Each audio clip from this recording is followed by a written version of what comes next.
Today we do Rome. And so before we've done Persia, the Jews, and the Greeks. And these are the three main civilizations after the Bronze Age collapse. And now we will emerge Rome to eclipse all three and build a world empire, okay? And what I will argue to you today is that Rome is the great anti-civilization, or you can call it just the evil empire, okay? All right. So what do we know about Rome? Well, like most great empires, they emerge initially at the borderlands of another cultural empire, okay? So these are the Etruscans. And the Etruscans are very similar to the Mycenaean Greeks. And as you can see, they're expanding throughout the Italian peninsula. Now, the thing about empires is that eventually the people become lazy, arrogant, and stupid. And so what they do is they get people to fight for them. So the Romans are here. And as you can see, this is the borderlands, and the entire area is surrounded by great warriors. This is a poor region, and so they're always fighting for resources. So the Romans get recruited as mercenaries. And over time, what will happen is that they will start to emerge as the great power in the Italian peninsula. And at this point in history, this is really important, they're surrounded by lots of different people that are like them, and they're warlike. So they triumph because they become the most warlike of everyone, okay? Their entire society is based on war. This is Etruscan civilization, and as you can see, it is very advanced. The Etruscan civilization is heavily in contact with the Egyptians and the Greeks, and as well as people around them, because they are seafaring people. And this is a civilization that will most heavily influence the Romans. As you can see, the Etruscans are always at war as well. And then as they become wealthier, they will recruit the Romans to fight for them. This is not a great map, but what this map shows you is the gradual expansion of Rome. So at first, as you can see, it is actually at the most disadvantaged location because it's surrounded by enemies. It is on flat land, and so it's not easily defensible, and it's not really by the coast, and therefore it's hard for it to trade. But because it is in such a disadvantaged position, it is forced to be the most martial, the most violent, the most militaristic, the most aggressive, and their culture evolves around that. And slowly over time, they're able to conquer the entire Italian peninsula and then expand to the Mediterranean.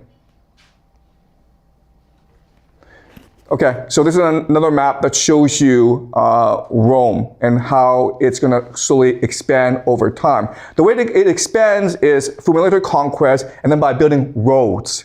And this is very impressive because if you've ever been to Italy, it is very hilly. So there's a tremendous effort to build roads. But once they build the roads, they're able to consolidate and navigate their empire. This is a map that shows you the geography of Italy. As you can see, it's very mountainous, and there are not many rivers, which tells us it's very poor. And because it's very poor, the people tend to be very unified, very aggressive, and they have a deep egalitarianism, because only by working together can you ultimately triumph over the other people, okay? So this is a main characteristic about Rome in the early days that you must remember. It is poor, it is small, okay, and it is unified, so everyone knows each other. And so because of its geographic characteristics, we emerge its concept of liberty. All right? And its concept of liberty is obedience to the fathers, to history, to culture, because only by doing so can you survive as a people. Now, what's interesting about this is it's a different concept from the Greeks. And the Greeks believe that what liberty is the right to speak your mind in front of others. And as such, the major difference between the Greeks and the Romans is in Greece, citizenship is passed on from family to family. But in Rome, citizenship can be earned, okay? It's an open citizenship system. Why? Because if you just obey the fathers, the laws, the customs, then you can be a Roman citizen. And as such, what's going to happen is that as Rome expands, it's going to incorporate different people into its culture. And as a result, Rome has an advantage that Athens and Sparta doesn't have. Rome can always replenish its soldiers.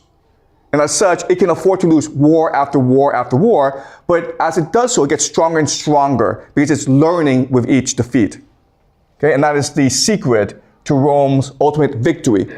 The heart and center of Roman society is the Senate. This is where the leading families come together to discuss the fate of Rome. And at this time in history, when Rome is poor, this is not a problem because everyone knows each other and there's no real inequality, therefore there can be no corruption. And so these fathers, the senators, are representing the best interests of all Romans. But over time, as Rome becomes wealthier and wealthier, this becomes a huge problem because as Rome develops more wealth, guess who gets all the wealth? These guys, okay? So we'll see this later. As Rome gets wealthier, Rome also becomes much more corrupt. All right, so the Greeks, the fighting system is the hoplites. The Romans use something called the legions. Now, there are some major differences between these two fighting techniques, even though for their time they are the most advanced. As you can see, the Greek hoplites are heavily armored, okay? And as such, each hoplite needs to buy his own armor, which means that hoplites tend to be small landowners, okay? They have a bit of wealth. The legionnaires can be poor because it doesn't actually require that much armor to be a legionnaire. Okay, that's the first thing. Second thing is that it actually takes a lot of training to be a hoplite. You basically have to spend years and years honing your skills because you fight in formation. The legionnaire, you don't need that much training, okay? You can actually go straight into battle. And the third major difference is that, as you can see, the hoplites, they are using heavy armor, shields, and helmets. The legionnaires are much lighter. The reason why is the legionnaires were developed to fight in a mountainous region. So they need to be able to climb, to hike up mountains in formation, whereas the Greeks are fighting more on flat land. Okay? So over time, what will happen is the legionnaires will overwhelm the hoplites. This is a typical Roman peasant. He's spending most of his time farming, and when it's required of him, he goes to war. Okay, he's not a full-time soldier. The Greeks and the Romans will fight a series of wars. So as the Romans are expanding, they go closer and closer to the coast. And here are a lot of Greek colonies. And the Greeks are losing to the Romans, so they call for help from the compatriots across the sea. And a king named Marius of Epirus, he decides to take advantage of this opportunity to go conquer Italy, okay? So he and his hoplites sail over to Greece, and they are destroying the Romans. Battle after battle, Marius is defeating the Romans. And then he finally says, you know what? If I win one more battle, I'm going to have no more soldiers, okay? And that shows you the difference between Greek fighting versus Roman fighting. Greek fighting uses specialized forces that can wither over time, whereas the Romans can just keep on replenishing their forces, okay? So the Romans don't actually win that many battles, but they win most of their wars. Okay, now, as the Romans are expanding, they eventually reach the Mediterranean. And so now they start developing a navy in order to trade with other nations like Egypt and Greece. This comes in conflict with the Carthaginians. And at this time, the main power in the Mediterranean are the Carthaginians. Now, and they will fight a war that lasts decades, 100 years. And ultimately, Rome will triumph. And the main reason why that Rome triumphs, and this is really important for you guys to understand, is the main difference between Carthage and Rome is Carthage is rich, Rome is poor, okay?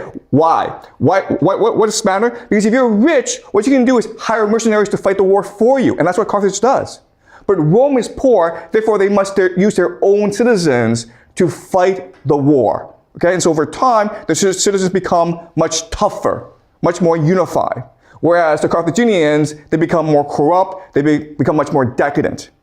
And because the Romans are more invested in the war, they will fight to the end, whereas the Carthaginians are business people. They're traders, okay? They're very known for their sharp business skills. And so they do a cost-benefit analysis and be like, you know what? This war is going to cost us more than if we just surrender, okay? So the Carthaginians surrender the First Punic War, they surrender the Second Punic War, and the Third Punic War, guess what happens? They're going to be wiped out by the Romans, okay? So that's what the Roman mentality is. If we fight you, we'll fight you to the death. And if we beat you, we will kill every one of you. Okay? That's just the Roman war mentality, and that's why they ultimately triumph in the end. Okay, so this is another map that shows you the conflict between the Carthaginians and the Romans. This is the Second Punic War, okay? So Carthage over here, it's expanded to Spain, and there are lots of silver mines in Spain. Rome right now, it's still pretty small, okay? But again, because the Romans are dedicated towards war. That's the only thing they know, that's the only thing they're good at, okay? They will eventually triumph over the Carthaginians.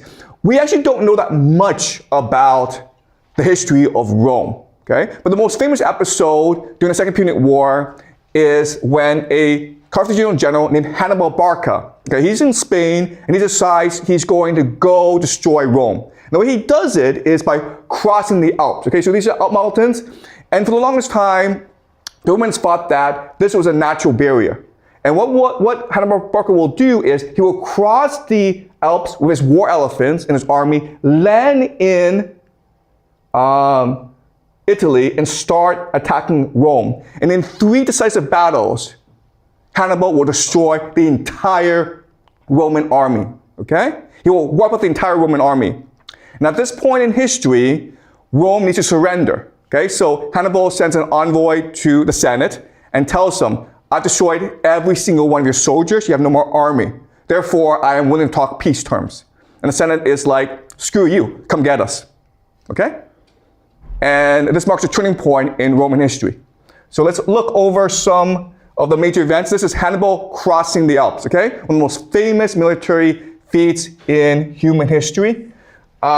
This is the Battle of Trebia, one of the first major battles, where even though Hannibal is undermanned and he's in enemy territory, what he will do is he will use a series of brilliant military maneuvers to ambush his enemies. Okay, so these are the Romans. As you can see, what's going to happen is the Carthaginians, their horsemen, lies in the marsh, and then they will sneak up and destroy the Romans from the rear, okay? That's the first major battle. This is the Battle of Lake Trasimene, and the same thing basically happens where the Romans are crossing, then Hannibal ambushes them from the hills, okay? The second major battle. And this is the most famous battle. This is a battle called the Battle of Cannae. Okay, and this is what we call a double involvement strategy, where what will happen is that the two armies meet, and then Hannibal will send his cavalry on the wings. And then they will envelop the Roman army, and then they will slaughter everyone, okay? So Romans lose between 50,000 to 100,000 men. Their entire army is wiped out because of this battle, okay? So this is the first phase. Second phase is when the cavalry starts to flank the Romans. And in the third phase, the soldiers come in from behind and trap the Romans and kill everyone, okay? So this is the most famous battle in military history. Now there's a problem with this battle, which is this has never happened before in human history. Remember before we discussed the idea that in China, one of the most common military strategies is behind the river strategy, okay? So you force your men to go to a river, and now the enemy is approaching them, and they have no choice but to fight to the end, because otherwise they'll drown, okay? If you can see this situation, it's very similar. The Romans are in a very similar situation where they're being surrounded by enemies on all sides, right? So at this time, what should happen theoretically is they become energized, and the entire Roman army goes and fights the Carthaginians and defeats the Carthaginians. Okay, we have examples of that. We don't have an example of, in fact, an entire army in ancient times being surrounded and being slaughtered by the enemy. This is a very strange battle. In fact, if you ask ChatGPT which battles have used double envelopment strategy, basically you have Battle of Cannae, okay, we have that, but the next one is 1940 in World War II. Now, the difference, of course, is that by the time you hit the 1940s, you have machine guns, you have tanks. So if you start an enemy, you can destroy your enemy, but not in ancient times, okay? In fact, the closest parallel that we have is the Battle of Marathon. But some historians suggest, okay, so even historians disagree whether or not the Battle of Marathon was actually a double envelopment strategy. This makes no sense. This battle strategy makes no sense from a military perspective. Also, we can't find the damn place. You would think this is this huge battle, 50,000, 100,000 Romans are dead, there'd be a lot of bodies. We can't find the damn place, okay? Look, there's no archaeological evidence to prove the battle took place. We don't have any evidence. That's kind of strange, okay? Yeah, but maybe it's because of the weather or, we don't know, okay? All right, guys, so what's going on here? Okay, so on YouTube, someone asked me, how can we know what history is true or not? Okay, now, you would think the answer is, you just ask historians whether it's true or not, and you know the answer. The problem is that every historian that you talk to tells you the Battle of Cannae must be historical fact. It must be, even though we don't have any evidence for it. So given that, how can we understand or figure out if it's true or not? Well, in this class, what I teach you is a new historical framework to understand history, okay? So this is predictive history, and we ask ourselves, does the Battle of Cannae fit into a larger historical pattern, okay? Second question we ask is, does it make sense according to game theory? And the third question is, does religion explain the battle, okay? And when we do this, when we use this framework to understand the Battle of Cannae, our conclusion must be, it didn't happen. It was completely made up. Okay? The Battle of Cannae did not happen. So why? Well, first of all, when we have these great military generals like Hannibal Barca, they tend to become a king. Okay? So think of Napoleon, or think of Julius Caesar. Hannibal Barca is the first general that we have that conquered all of Rome and decided, I'm gonna sit back and retire for the next 50 years, okay? Never happened before. Why didn't he go back to Carthage and claim the kingship, right? Okay, that's the first problem. Second problem is game theory, okay? So if you read Roman history, what they will tell you is that Hannibal, after the Battle of Cannae, he was stuck in Italy without resources. Then the question is, why did he go to Carthage, conquer the place, and demand the resources he needs to win against Rome? Why is he just sitting back? Okay? Also remember, this is a guy who crossed the Alps on his own initiative. The Carthaginians told him, don't start a war with Rome, Hannibal. And then Hannibal was like, nah, I'm gonna go across the Alps. Thank you very much, okay? So this makes absolutely no sense whatsoever. And then from a religious perspective, how can we explain why Hannibal did what he did? And the Roman historians will tell you, oh, it's because his father lost against Rome. He wanted revenge on behalf of his father. That makes no sense, guys, okay? Usually when a Napoleon emerges, it's because he thinks he's a son of God. Think of Napoleon, think of Alexander the Great, think of Julius Caesar, okay? They all have a messianic calling, a divine mission, all right? So from this, only conclusion can be, first of all, the Battle of Cannae did not happen. There's no way it could have happened. And second thing is, you can also say that Hannibal Barca did not exist as a person, all right? But then this leads us to a really huge problem, which is, why would the Romans just make this stuff up? Why? Why would they say, we fought this battle and 100,000 of our men got killed by this Carthaginian general Hannibal, who's smarter than us, okay? Well, the reason why is this, Carthage. Okay? That Carthage is at this time in history, about 200 BCE, the most beautiful, the most prosperous, the most cultured city in the world. And what did Romans do? They burned it to the ground and killed everyone. Okay? That's just the Roman way. Now, This is a siege of Carthage that lasted many, many years in the Third Punic War. The Romans, if they don't like you, they will come and kill every one of you, okay? And that's what they did in Carthage.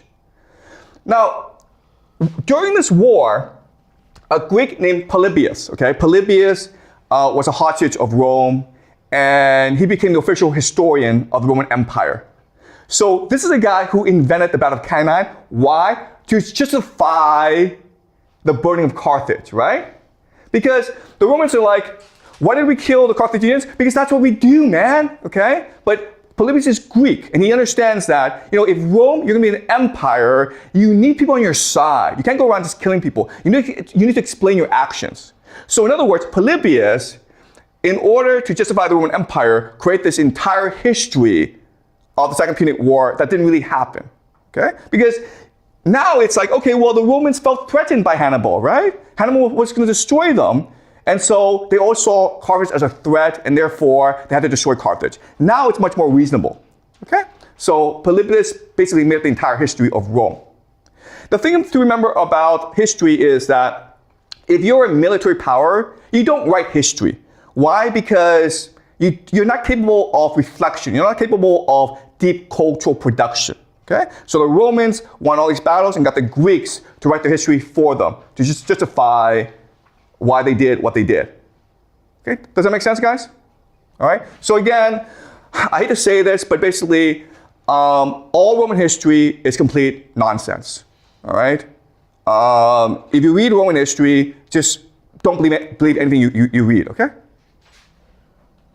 All right, so let's look at the Roman war machine, because after the war against Carthage, after Rome destroys Carthage, Rome is the undisputed leader of the Mediterranean. It's an empire now, but it still keeps on fighting these wars overseas for no particular reason.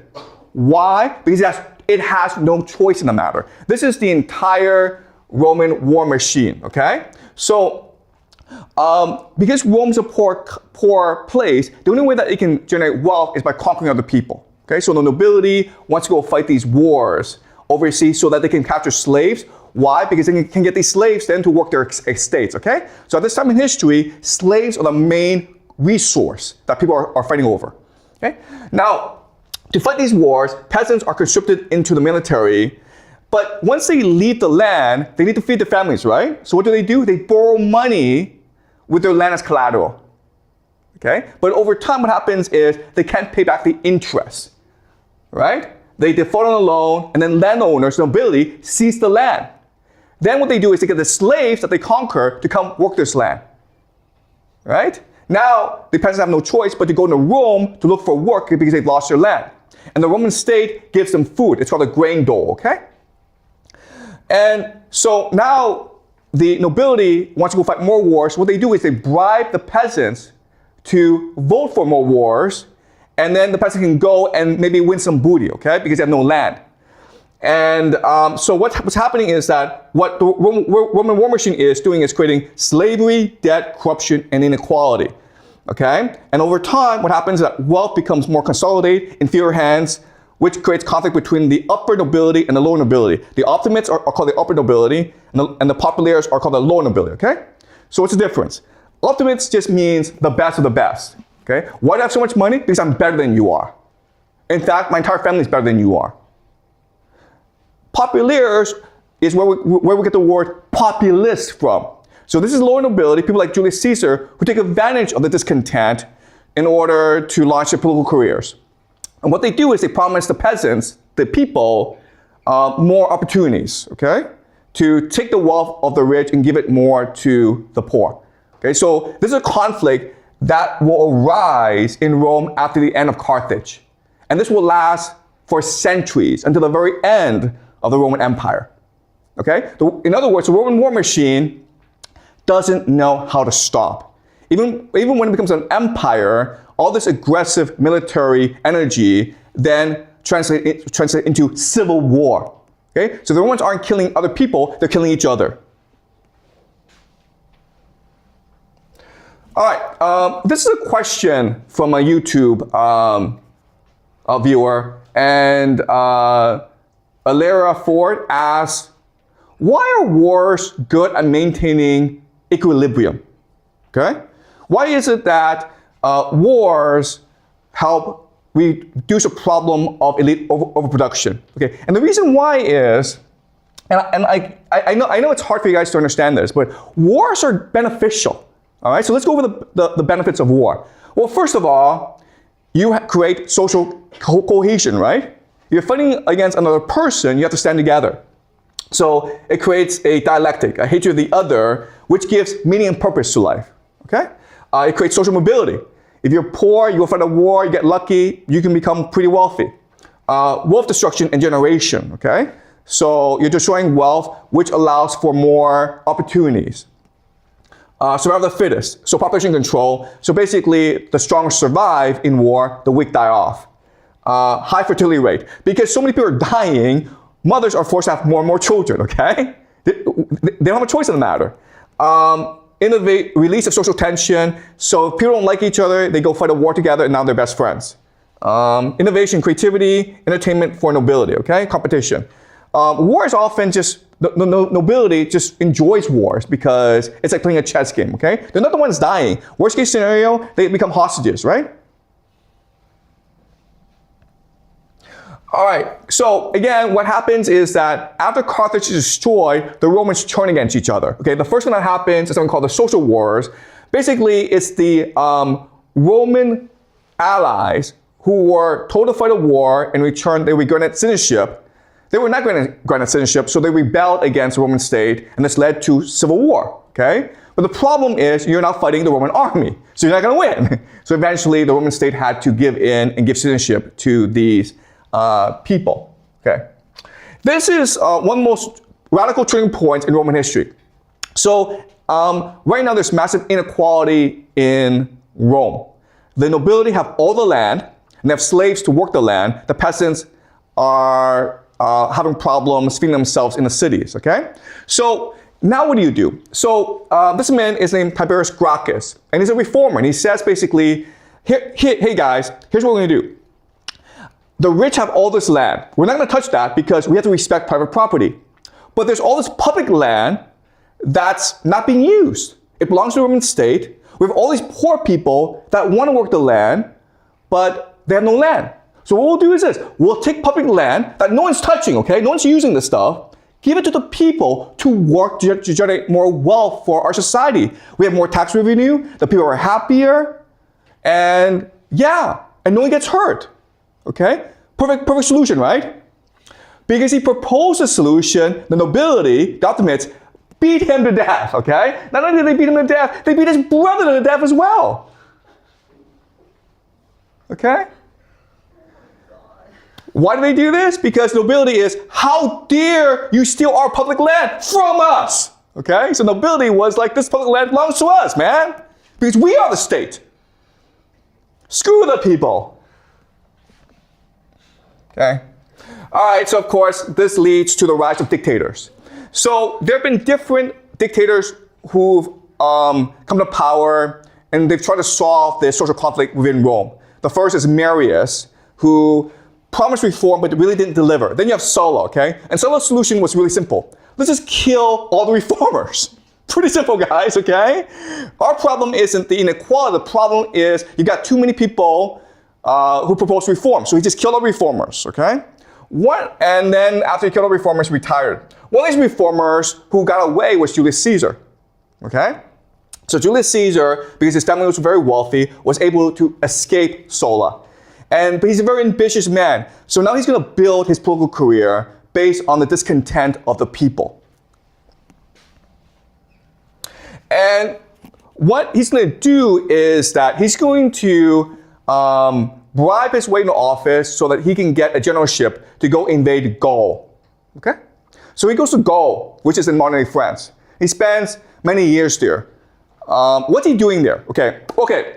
Well, if you look at official Roman history, what he's doing there is he's trying to pacify the people of Gaul, okay? So he has these series of military campaigns in Gaul, and it culminates in so he's leading his soldiers into war in Gaul.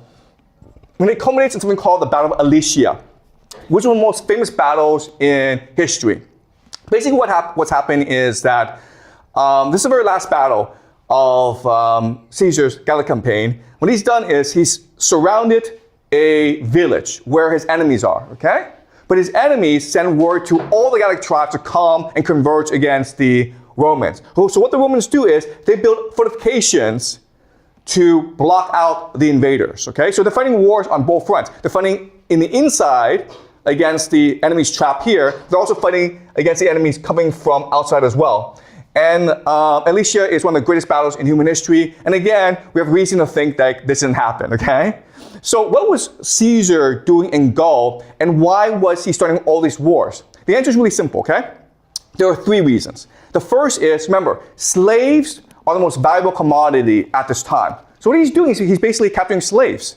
He's going and he's starting these wars in order to capture slaves. Caesar said famously, I killed a third of people in Gaul, I enslaved a third of them, and then I left a third alone. Okay, so he basically committed genocide against the people of Gaul.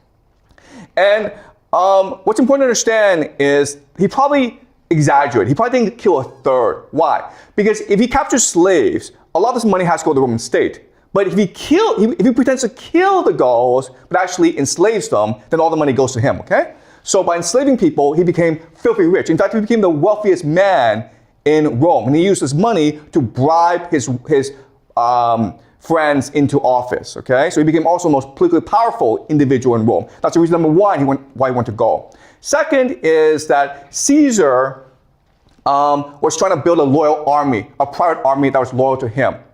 And so just because he was able to give money to these soldiers not only were loyal to him, but they also developed a lot of fun experience while in Gaul, right? So now Caesar has the world's most powerful army. The third reason why he went to Gaul, and this is the most important, is to create a myth of himself as a great conqueror. All these great politicians understand people don't really understand the difference between reality and fantasy. In fact, they don't care about the difference, okay? People will believe what they want to believe. So what Caesar was doing was he was going to Gaul, and then he was getting people to go back to Rome and announce all his victories, okay? We have reason to believe that a lot of these victories were made up. But it gave the impression among the Romans that Caesar was this great conqueror, okay? So think of this guy, right? What's he doing? He's trying to create an image of himself as energetic, dynamic, virile, right? Right? Does that make sense? Oh, and a better example, of course, is this guy, okay? All right, Donald Trump. He spent a lot of years in the World Wrestling Federation trying to portray himself as macho, as energetic, as strong, right?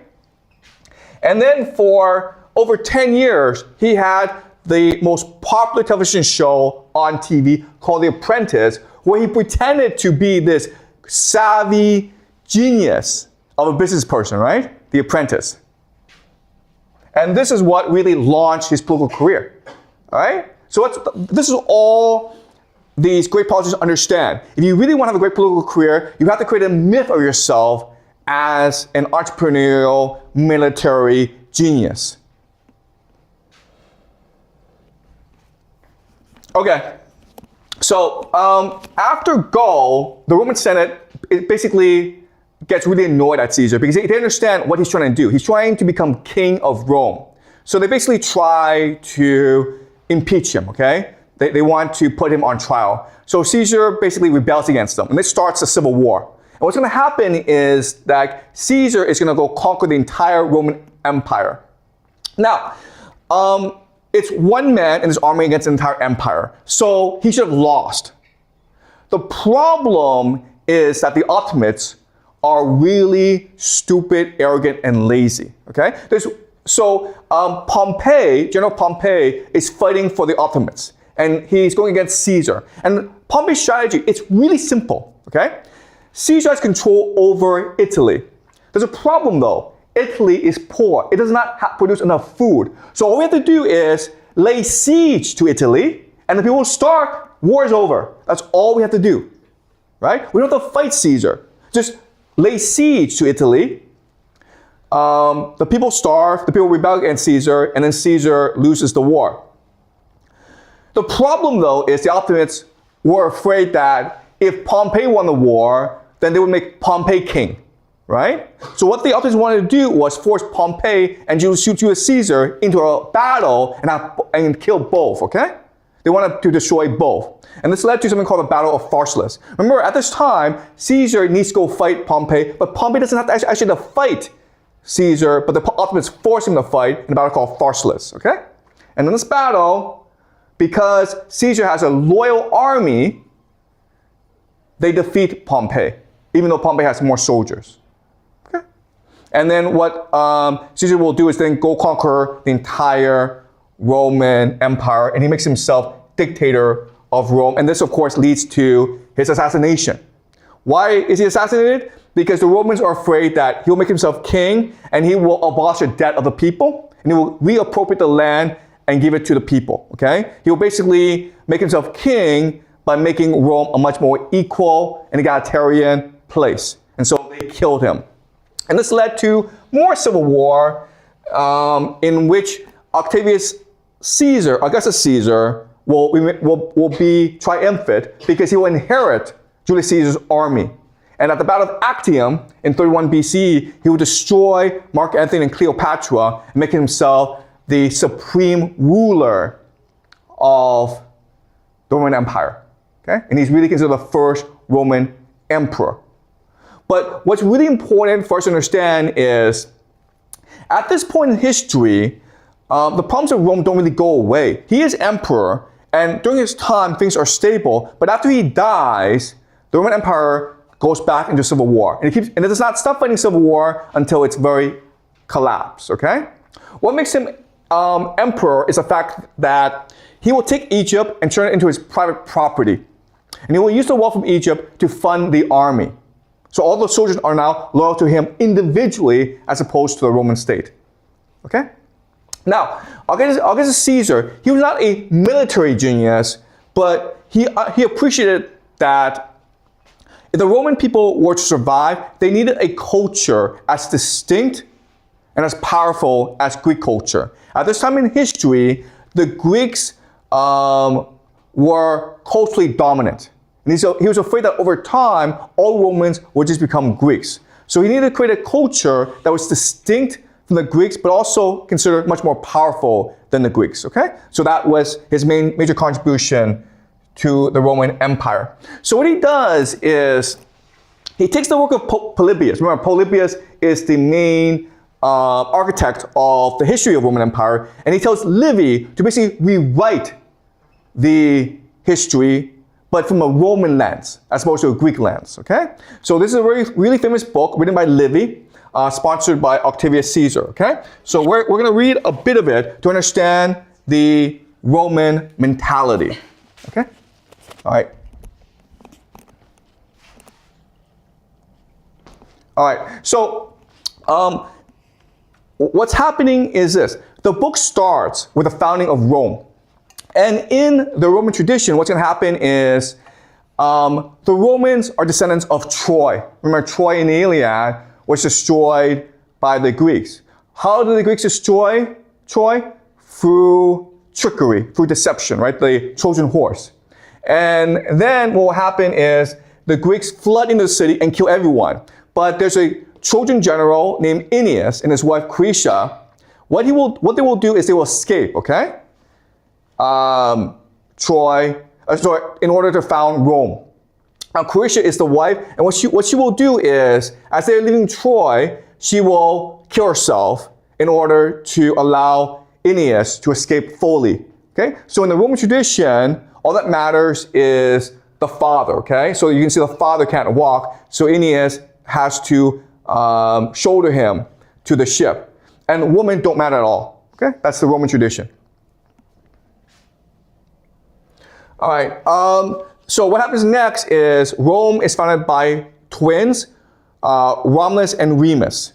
And they will fight for the kingship of Rome, okay? So can you read the story of Romulus and Remus?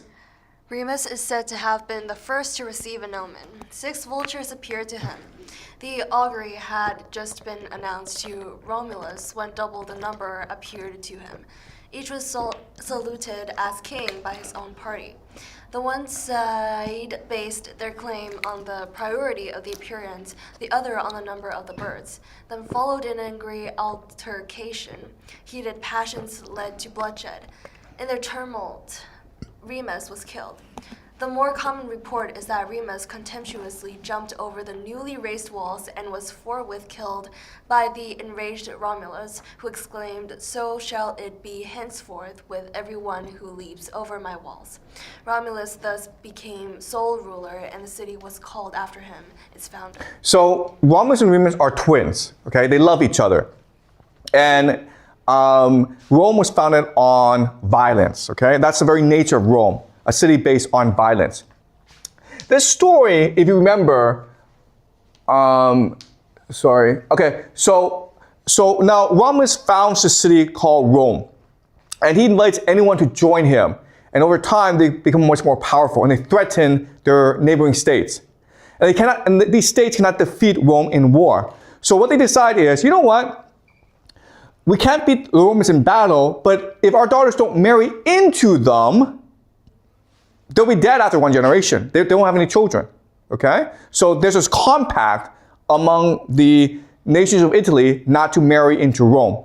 So the Romans discover this, and they hatch this plan. What they're going to do is they're going to have this major festival, and they're going to invite all the families to come to this festival, and then they will kidnap the woman and rape them, okay? That's the plan, okay?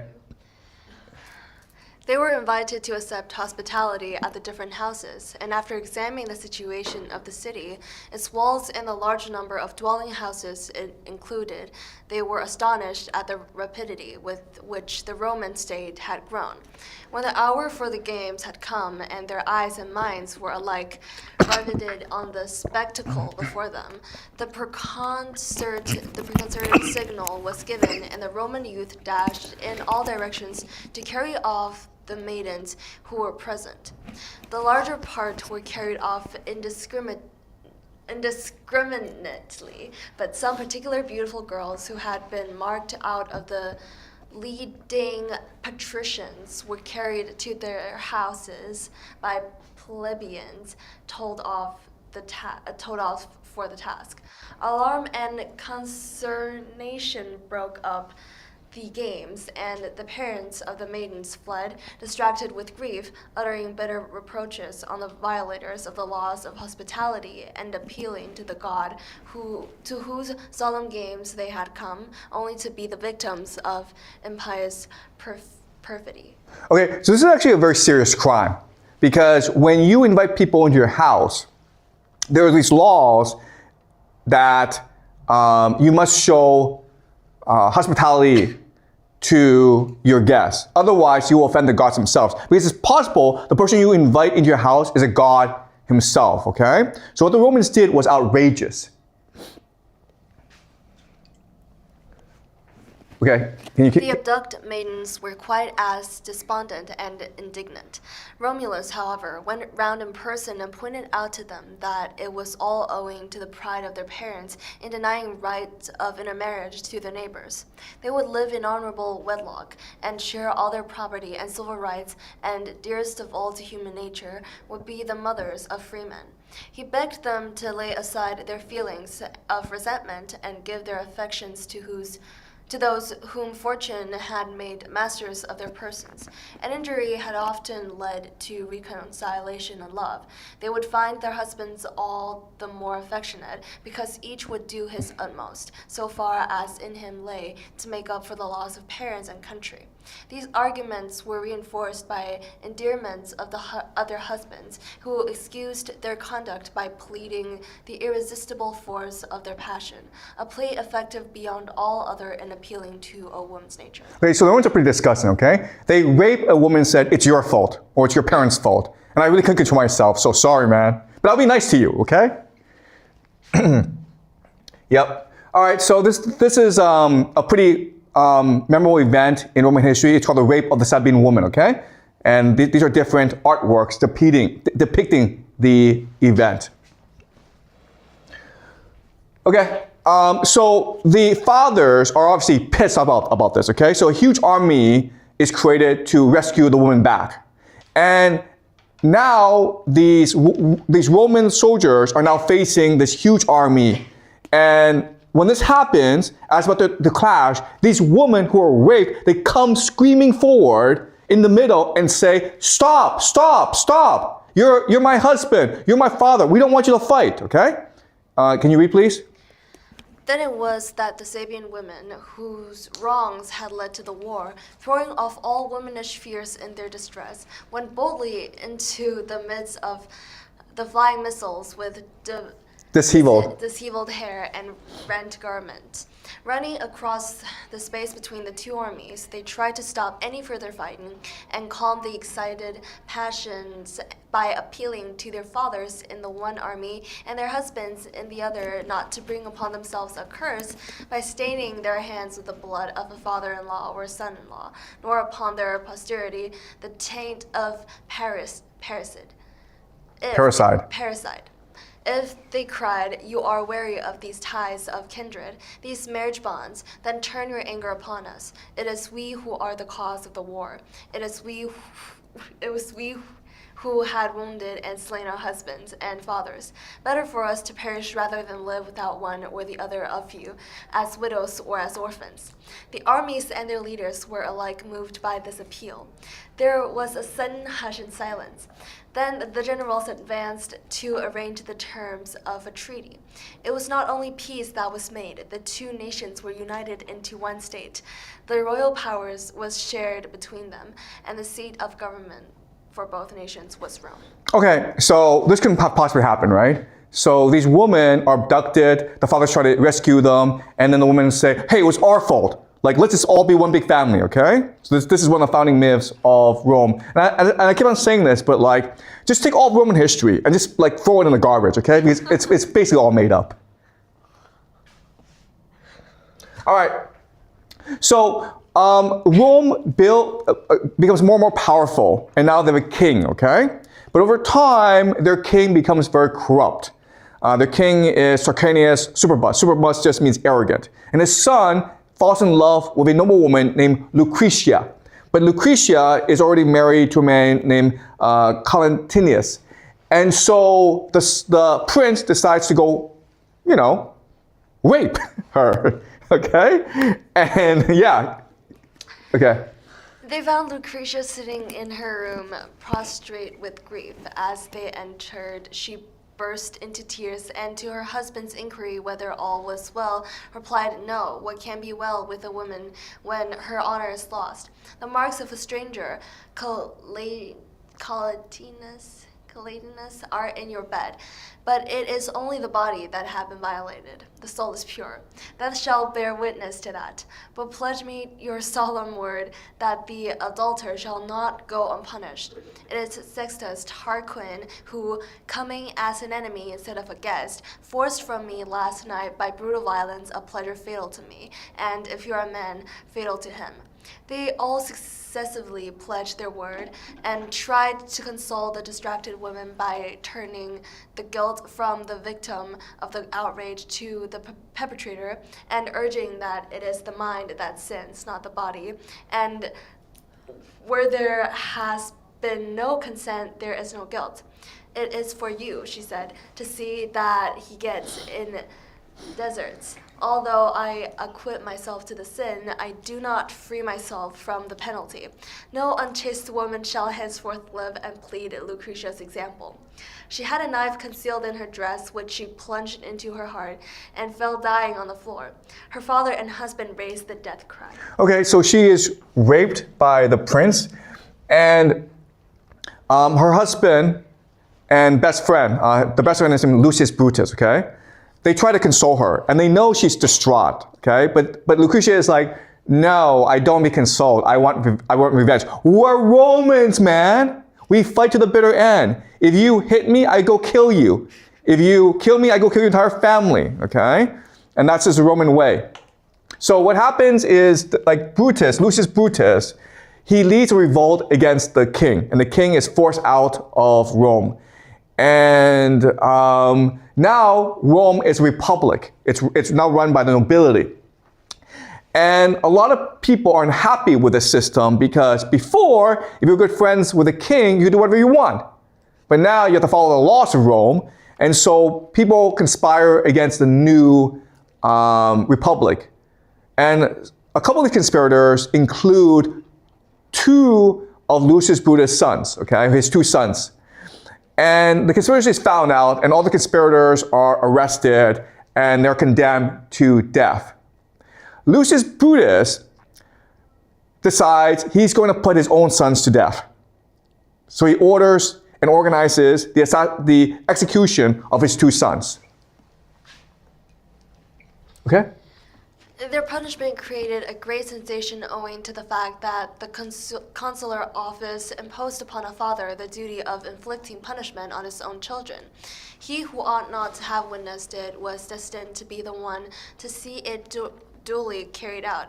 Youths belonging to the noblest families were standing tied to the post, but all eyes were turned to the consul's children.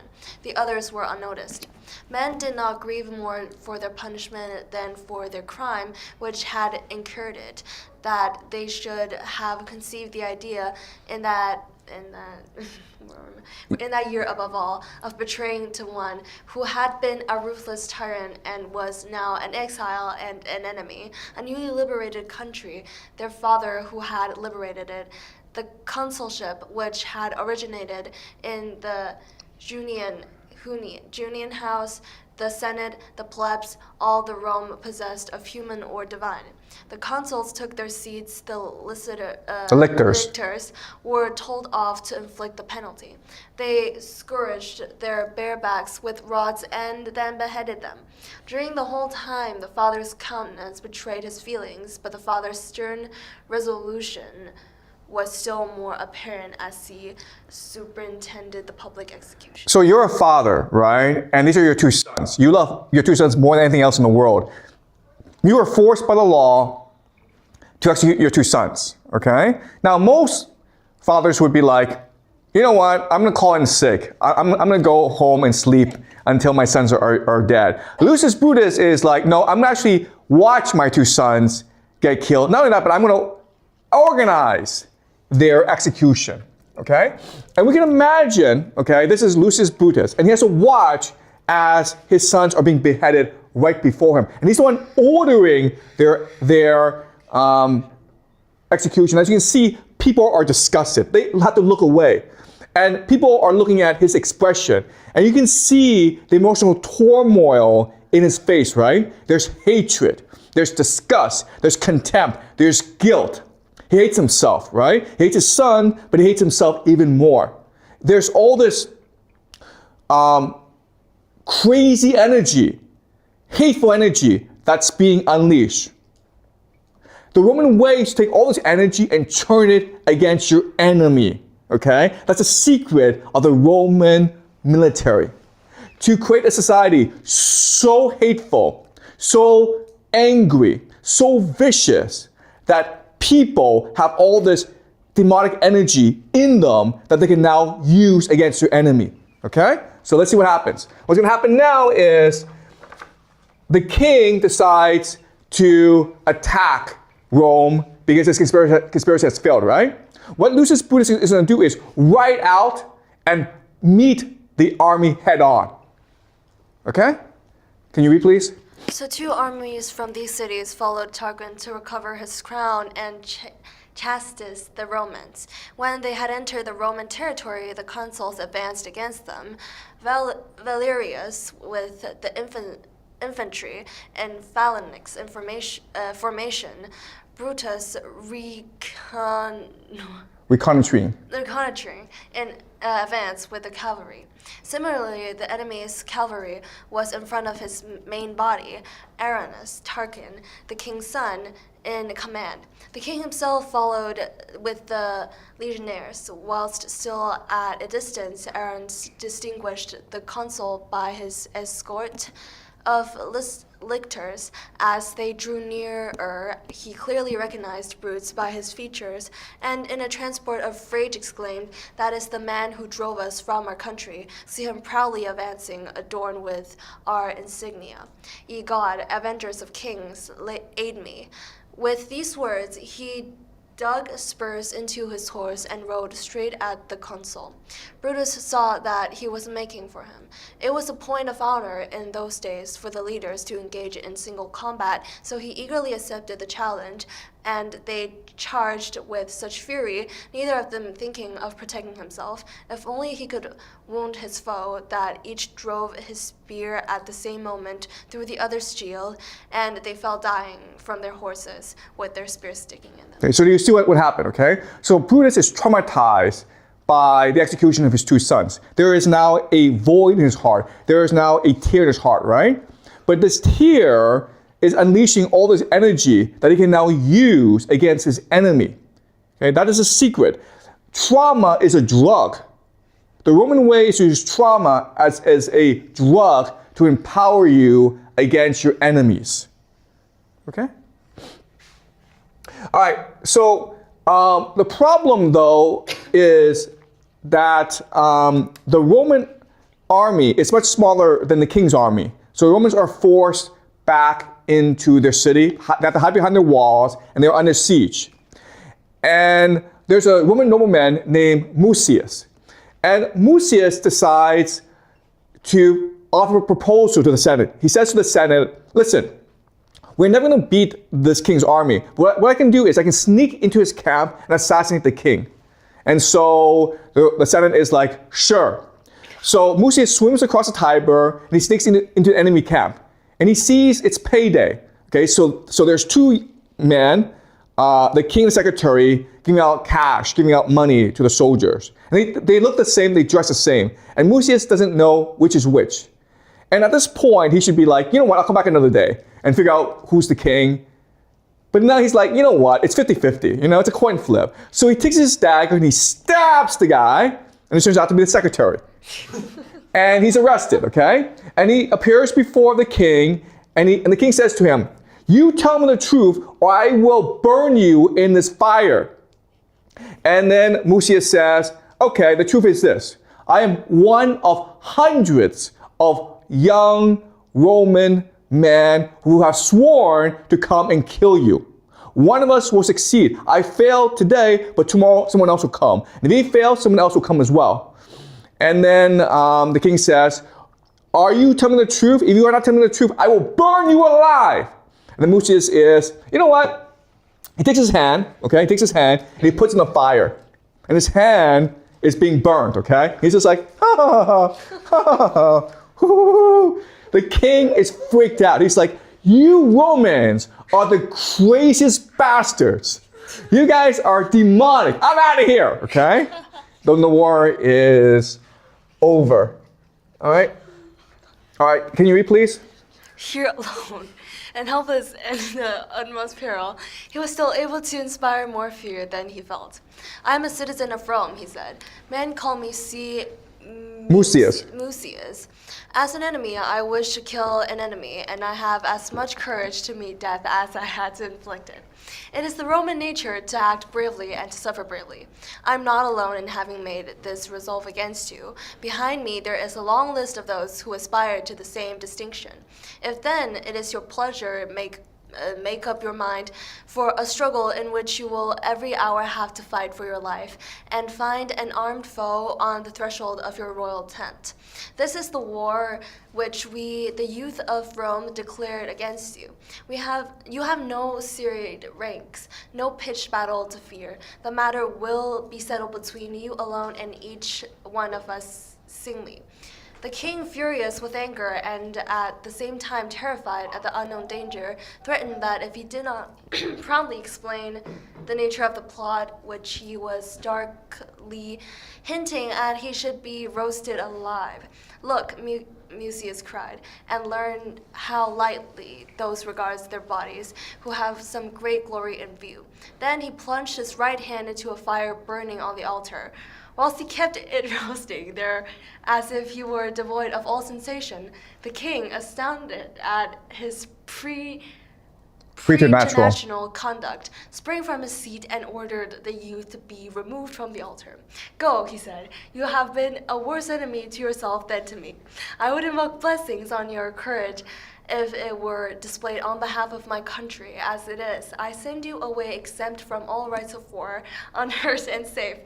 Then Mucius, reciprocating as it were this generous treatment, said, "Since you honor courage, know that what you could not gain by threats, you have obtained by kindness.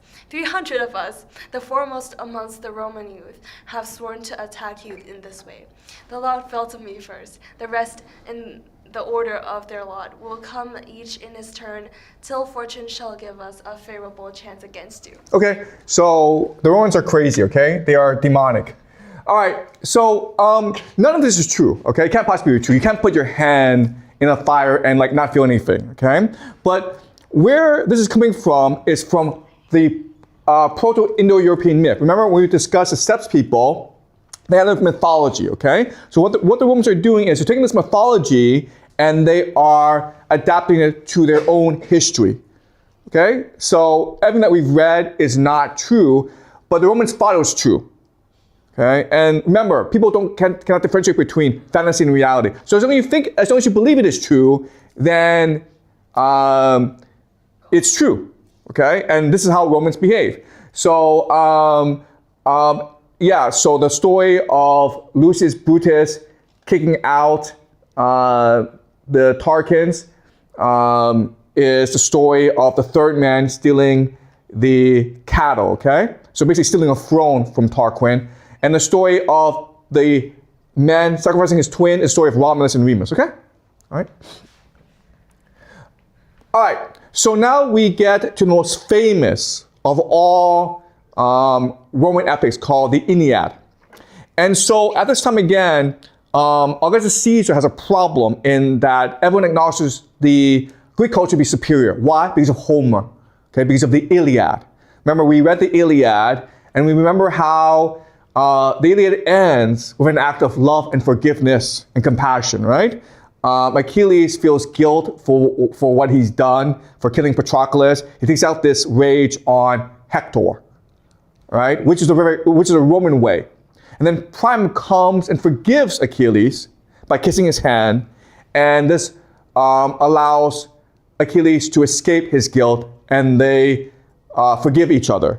And in the face of Priam, Achilles sees his father. In the face of Achilles, Priam sees Hector. And so they hug and they weep together, okay? And this idea of love as a unifying force in the universe becomes the basis of Greek culture and of Greek civilization. The Romans don't like this.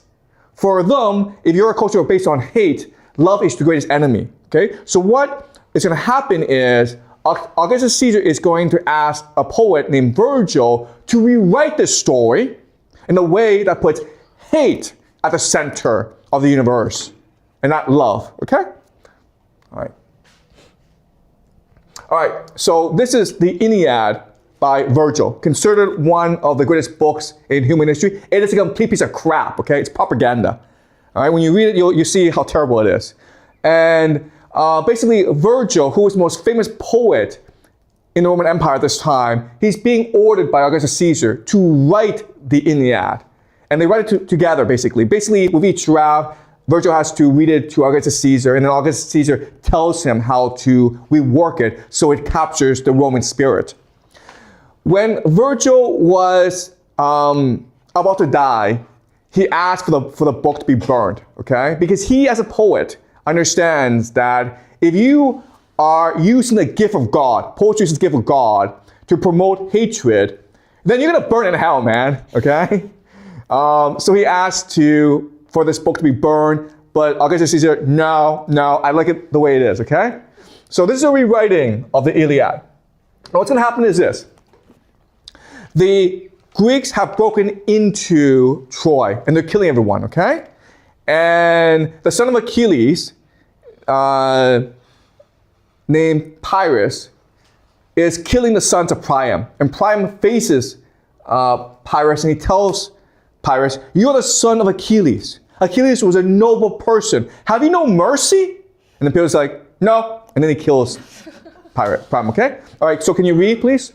Suddenly, look, a son of Priam. Priam, Polites just escaped from slaughters as Pyrrhus' hands, comes racing in through spears, through enemy fighters, fleeing down the long arcades and deserted hallways, badly wounded.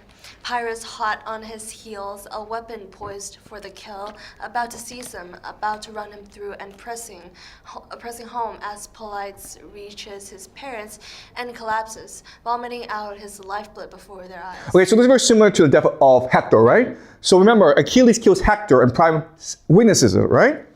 And something is happening here where Polites is being killed in front of Priam. So again, it's a rewriting of the Iliad. Keep on going. At that, Priam, trapped in the grip of death, not holding back, not checking his words, his rage, you, he cries, and you and your vicious crimes. If any power on high recoils at such an outrage, let the gods repay you for all your reckless work. Grant you the thanks, the rich reward you've earned. You've made me see my son's death with my own eyes. Defiled a father's sight with a son's lifeblood. You say you're Achilles' son, you lie. Achilles never treated his enemy, Priam, so. No, he honored as suppliant's right. He blushed to betray my trust. He restored my Hector's bloodless corpse for burial, sent me safely home to the land I rule. Okay, so this is the end of the Iliad, okay? So he's reminding everyone the Iliad is a story about love, forgiveness, compassion. Okay? Come on, reading. With that and with all his might, the old man fling his spear, but too impotent how to pierce. It merely grazed Fire's brazen shield that blocks its way and clings there, dangling limp from the boss, all for nothing. Pyrrhus shouts back, well then, down you go, a messenger to my father. Peleus' son. Tell him about my vicious work, how Neoptolemus degrades his father's name, don't you forget. Now die. That said, he dragged the old man straight to the altar, quaking, slithering on through slicks of his son's blood, and twisting Priam's hair in his left hand, his right hand sweeping forth his sword, a flash of steel. He buries it heel deep in the king's flank. Such was the fate of Priam, his death, his lot on earth, with Troy blazing before his eyes, her ramparts down, the monarch who once had ruled in all his glory the many land of Asia, Asia's many tribes. A powerful trunk is lying on the shore, the head wrenched from the shoulders, a corpse without a name. Okay, so all Roman school children have to memorize this poetry. And obviously, if you are a Roman school child, and you know that Priam is one of your ancestors, you have a deep hatred of the Greeks, okay? So the entire purpose of the Aeneid is to create hatred of the Greeks in order to create a Roman identity. All right, so again, the Greeks were the greatest civilization we ever had. Why? Because they were a civilization based on reflection, on debate, on openness. This is a modern reenactment of the play, The Trojan Woman, okay? This is a play by Euripides that discusses what happens to the Trojan woman after Troy falls. They become enslaved, the children are killed. And so the Greeks, when they watch this play, they have to watch their own darkness. They have to see for themselves their own heart of darkness. It causes tremendous empathy for their enemies, okay? This is the very idea of civilization. And what do the Romans do? They do this, okay? Gladiators. They watch lions eat people. They watch men kill each other, okay? That's the Roman way. The Greeks want to understand and feel empathy for other people. The Romans just want to kill other people, all right? And in America today, we have a very similar Roman culture as well. This is American football, of course, and it is pretty violent, okay? It is pretty barbaric. All right, the Greeks, for fun, what they really do is they organize dinner parties called symposium. And in the symposium, what happens is that people come together and they have conversations about love, about poetry, about life. They will drink wine, but the wine is watered down, okay? So they can keep on drinking for a long, long time. And the entire argument is just to have a conversation, all right? All right, and so this is the idea of the symposium. Okay, this is a famous painting of Alcibiades coming in and having discussion with everyone. So in Athenian culture, what's important is to be a great speaker, to be intelligent, to engage people in debate and conversation and philosophy. Okay? And what do the Romans do instead? They get drunk and they throw up and they have orgies. Okay, so what Romans do for fun is they have these huge feasts, these huge banquets. And what they will do is they will gobble on the food in the first course. They'll go outside and throw up. Okay? They will throw up the food so they can enjoy the second course. They will wolf down the food and then go and throw up again, okay? And guys, this is while people on the streets starving to death. Okay? Okay? This is the Roman way, okay? So this is the feast. This is almost a reenactment of the rape of Sabine Women, right? So they take these myths. So the death of Lucretia, Mucius burning his hand, the rape of the Sabine Woman, and they use it as entertainment for their societies, okay? So this is really the beginning of secret societies, right? So what secret societies do is they will take these myths and reenact them out in order to build solidarity and trust and cohesion among the secret members. This is a picture of Nero just getting drunk, having a lot of sex, okay? So it's pretty pointless existence. And of course, in America, you have this. I don't understand why is it that people think it's fun to do drugs, get drunk, and then go party all night, okay? But apparently it's supposed to be a lot of fun. Okay, all right, so that is Roman culture. So Rome becomes the dominant empire at this time. And it is an empire based on hatred. And it seems life is hopeless. And so what will happen is the universe will send a messenger to remind people there's still hope because there's God in you. And this person's name is Jesus, right? So we'll discuss Jesus next class, okay? So Jesus' response to the Roman Empire. So I'll take some quick questions from YouTube and then we'll end the class, okay? All right. So, what does it mean to be a great man? Okay? So, I say that love is the unifying force of the universe, but then you have these great men who come and conquer people. So, which is which? Okay? In my understanding of things, prophets are the greatest men, okay? People like Zarathustra, Homer, Jesus. These are the Yahwehs in the Bible. These are the great individuals of human history because they represent the truth, okay? They are messengers of the monad. And then you have people like Julius Caesar, Alexander the Great, Napoleon, who do a lot of conquering, okay? And they have been identified as great men of history. But I think it's really Homer and Dante and Plato who are the greatest people because they create civilizations based on their ideas. They actually change the course of human history based on their ideas. Whereas people like Napoleon, Julius Caesar, Alexander the Great, they're more like a culmination of the trajectory of human history, okay? If that makes any sense. All right, let's move on. All right, yeah, so Alexander the Great, he loved the Iliad. So what did the Iliad mean to Alexander the Great? Okay, so to understand this idea, think of a play, okay? We all want to put on a play. We all know the script, but we need an actor to play a certain character. And then we're like, you know what, Alexander the Great plays Achilles, okay? So it's expected that Alexander the Great will behave the way of Achilles in the Iliad. How did Achilles behave? Achilles saw himself as a young romantic hero. He was going to die on the beaches of Troy in order to achieve eternal glory, okay? That's why Alexander the Great could not stop fighting the war.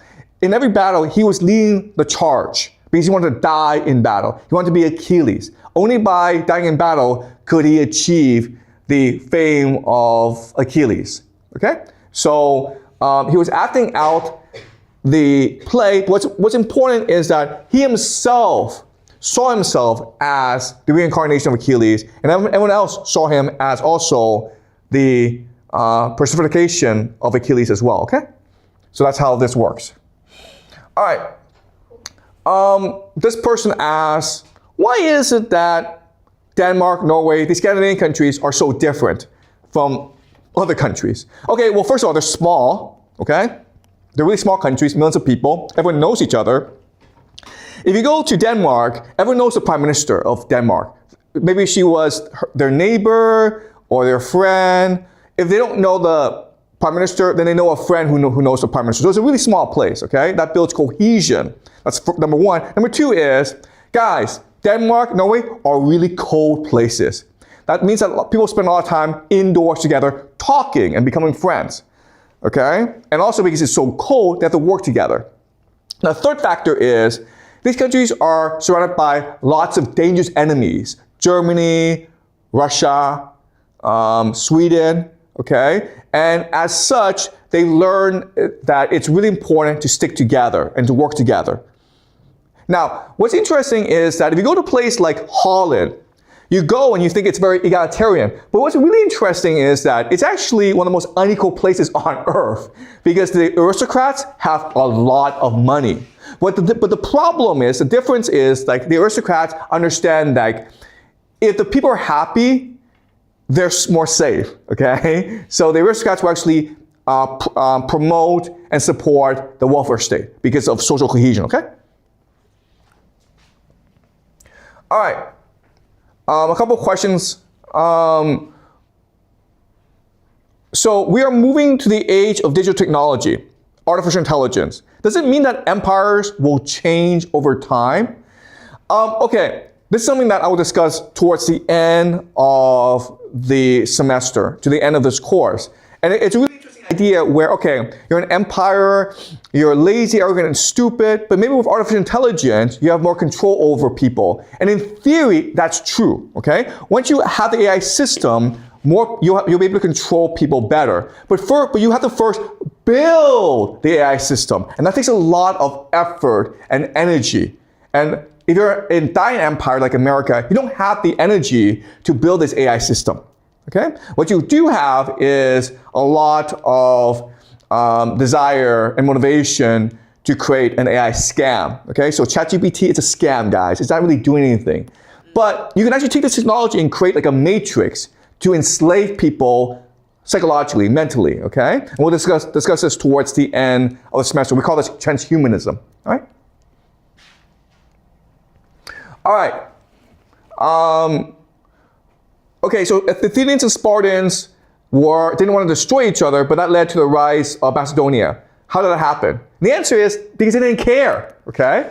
Do you understand? They're the empire, so they think they're invincible. If an empire believed that a challenger could arise, they would never ever fall, guys. If an empire recognized that it could fall one day, it would never ever fall. It's because of hubris, because it's so arrogant, lazy, and stupid that it falls, okay?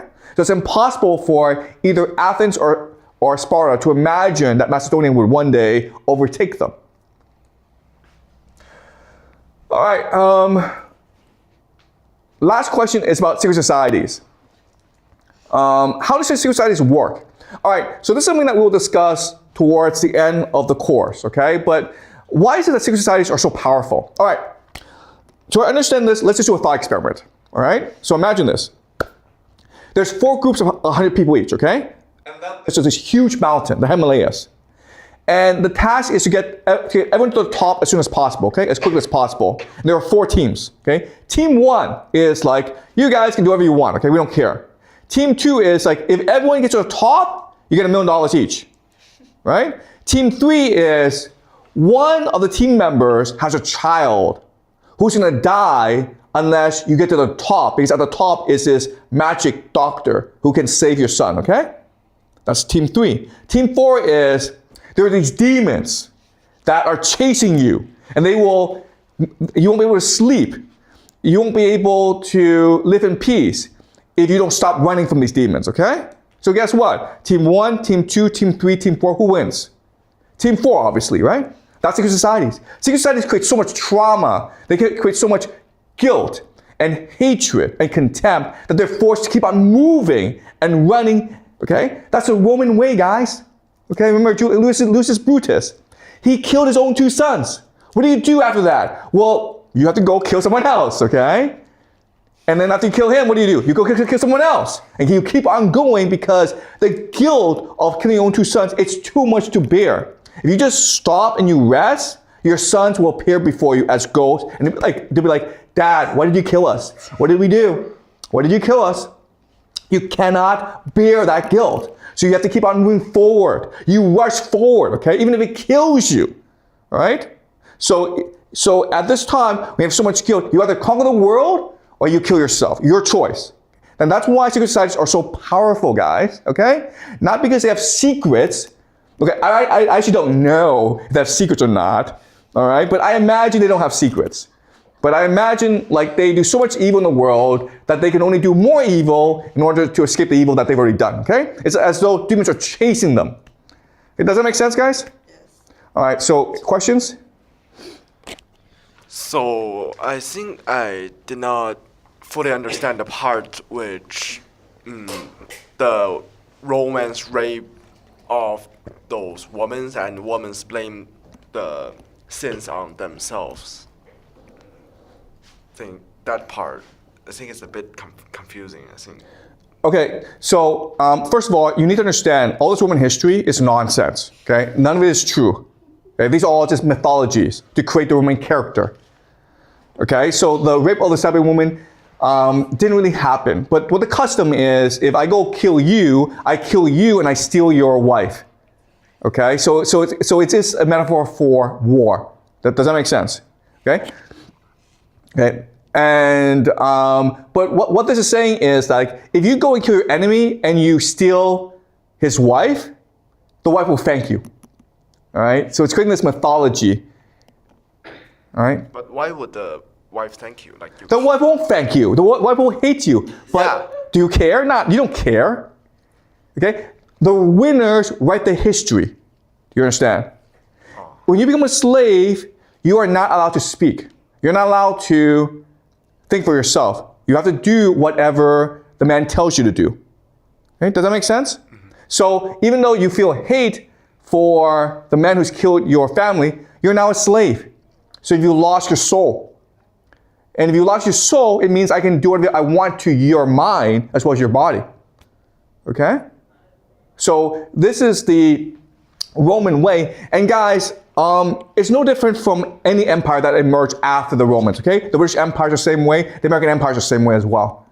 In that if we conquer you, we can now implant anything into your soul because your soul is now ours, okay? So if you go to Germany and you see you talk to Germans, so Germans will tell you, oh, we are the worst people in the world. We're the most evil people in the world. We did the Holocaust. We started World War I. We started World War II. If you give us any opportunity, we'll start wars for no reason, okay? You go to Japan, same thing. Okay, so the winners write the history and the losers have to accept this history.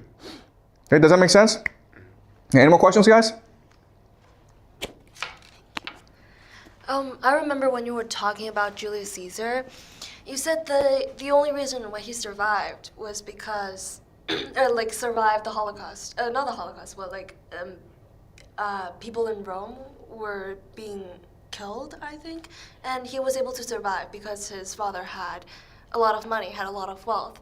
But you also mentioned that he was a part of the populace. So how does that add up? Okay, yeah, that's a good question. Okay, so to remind you, okay, the conflict arises between upper nobility and lower nobility. So upper nobility are just the authors, people like, I have all the power. Lower nobility are the children who are like, I want the status. Okay, so yes, Julius Caesar did come from a very wealthy family, but he didn't have status. Okay. Okay? So money and status are not the same thing. And that's why there's a civil wars, because the people who are part of the elite aren't able to access power. So they scheme on how to access power. So look at Donald Trump, okay? Donald Trump has money, but he doesn't have power. And that's why he ran for presidency, okay? Okay, does it make sense? Yep. Okay, so remember, all these conflicts that happen in the world are always between upper nobility and lower nobility, between the have a lot and the have some but want some more, okay? It's never between rich and poor. The poor don't do anything. Okay, the poor just, like, I'm poor, I'm useless, I'll just sit and die, okay? That's what poor people are like. Middle class people, rich people are like, I want more, okay? They're aspirational. Okay, is that clear? But I think if the middle class, like, if they want more, the more higher class, they will not allow the middle class to, they won't allow them to have more. Like, they will suppress them. Yeah, and that's what creates the French Revolution. Okay? Oh. All right. All right. Any more questions, guys? Okay, great. So remember, this is the Roman Empire. We've done the Roman Empire, and it's an empire based on hate. And people's lives under the Roman Empire, it's just terrible. There's massive slavery, there's massive debt, there's massive corruption. And so now will emerge another poet prophet named Jesus to try to redeem people, okay? So we'll discuss Jesus next class.